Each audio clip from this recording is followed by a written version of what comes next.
Hey everyone, Social Solipsist here for another episode of 52 and 52, and this week I'm taking a look at Tock, which is sort of a hidden gem, I guess, with reservations, that I didn't really expect. I expected to play a few minutes of it and kind of be finished, and that turned out not to be the case. So this game is a pixel art styled point and click adventure for about 90% of the game. It's a nice visual style, actually. Let's just start with that. Pixel art has, as we've talked about multiple times on this show, has the potential to either be very generic and kind of gross, or potentially even, just not even have a distinct style at all, and just be kind of all over the place in terms of what they do with the pixel art. However, this game does a pretty darn solid job of making really nice use of color and stylized characters and that sort of thing to make it pop really pretty nicely. Definitely, a good use of the pixel art style, I think, without a doubt. There are a couple of parts of the game that are not in the same style, and that correlates with changes in gameplay as well. There's little platforming bits that are basically like little mini games to complete a couple of little things, which were not my favorite addition, and we'll just sort of leave it at that. I mean, they were just kind of nothing additions to add an extra step to, complete a task. They didn't look bad, but they're, and they may or may not be in this footage, but regardless of my enjoyment of those little actual mini games, the art style there was fine as well. Like I said, it is a point-and-click adventure. It does have some problems almost straight off the bat, actually, of trying to identify what's interactable and what isn't. Granted, that isn't entirely out of character for the point-and-click genre. For anyone who grew up on, point-and-click games of the 90s, that's not unusual to have to find the, magic pixel that you click on to find a thing. I was stuck for a good 10 minutes at one point because I didn't see that there was a very small item on the floor I needed to pick up to complete a puzzle. Got a little bit frustrating, but it wasn't that wasn't such a pervasive problem that I felt like I wanted to stop playing. So yeah, basically the story is that it's a little bit up in the air as far as I've gotten probably about 45 minutes in. The story is basically you're sent to an island to fix their clock tower. And there's only one building. There's a building on the island that has a clock tower, and one big kind of family lives in it. Not sure if everybody's in the same family, but everybody lives in this one building. And you navigate the game with pretty much just the arrow keys, and I think the enter button as well. I don't think anything else is used, but everything sort of operates in a circle.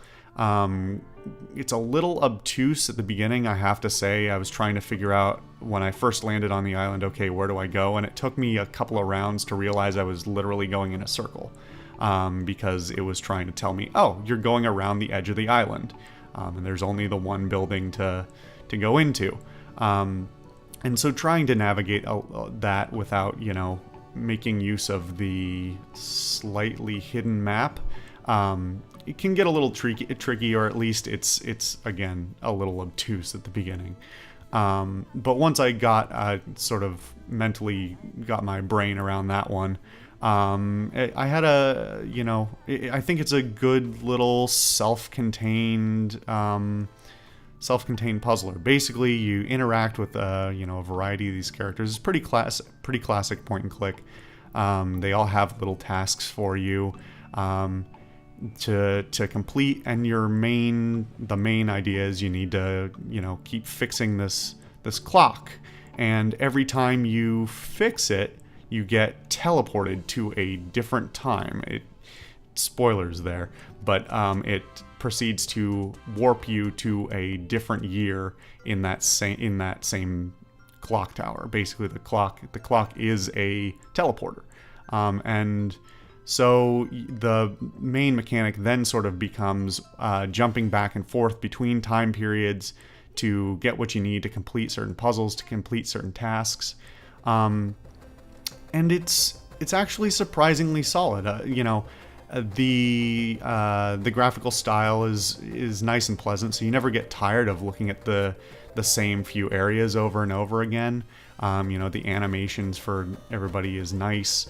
Stylistically, like the various characters' stylings are a little bit different from one to the next, but they're not incompatible. The art style, while a little bit all over the place, is not it's not a mess. It's not like somebody pulled a bunch of assets from a bunch of different games. But I think you'll get, just looking at the footage here, exactly what I mean by, it sort of adds to the characterization, in fact, to have this variety in the visual design.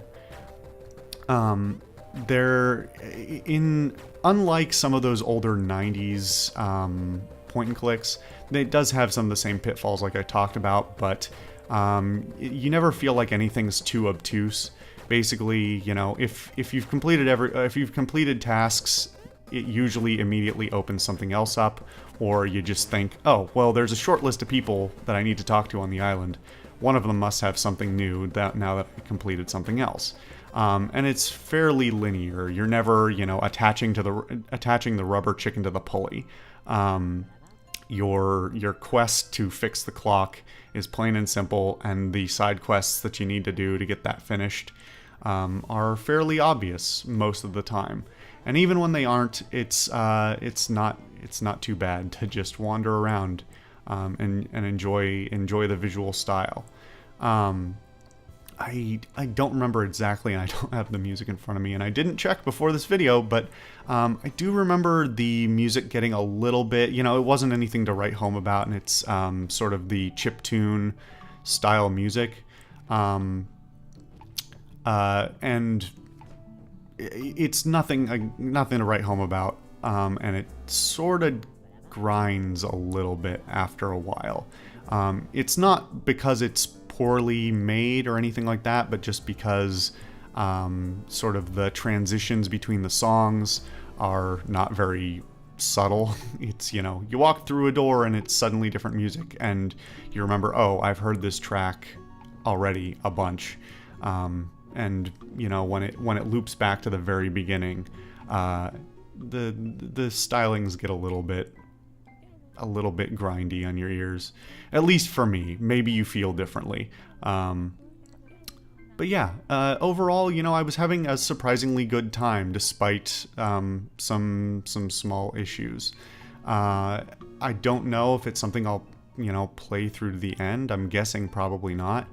I actually think it'd probably be a good contender for like a mobile game or something like that, since the controls are fairly simple. That said, on PC, the controls are a little bit odd, and they don't explain them. In fact, like when I first booted up the game, it boots in a window. It doesn't actually have any graphical settings. You just have, like, in the same way as a lot of old emulated games, you basically only have a resolution multiplier to make the window bigger. And even getting to that was a little bit of a pain because of the fact that it doesn't tell you what any of the controls are at all. So I was trying the mouse and then like WASD, and because it only uses the arrow keys and the enter key, it took me a little while to figure out exactly what I was supposed to be using, since the arrow keys have sort of been deprecated for gaming for about 10-15 years for the most part, except for being relegated to, side items and things like that. So that they could have cleaned that up a little bit, but it's, for all I know, honestly, this might have been a jam game. If it wouldn't have surprised me. There's a lot of content here for it to have been a jam game, but it feels like sort of that simple concept type of thing. And like I said, not sure if I'll go back, but I'll probably at least, not sure if I'll finish it, but I'll probably go back at least once to see what's what. The what small, you know, arcs were compelling enough for me to just be curious. So overall, you know, if this is up for a couple of bucks, I'd probably, and what you see on screen is appeals to you at all, I'd probably give it a go. It's definitely a little bit of a gem in the rough, despite its small pitfalls. But anyway, thank you guys very much for watching. I have been the Social Solipsist. This has been 52 and 52, and I will see you guys next time.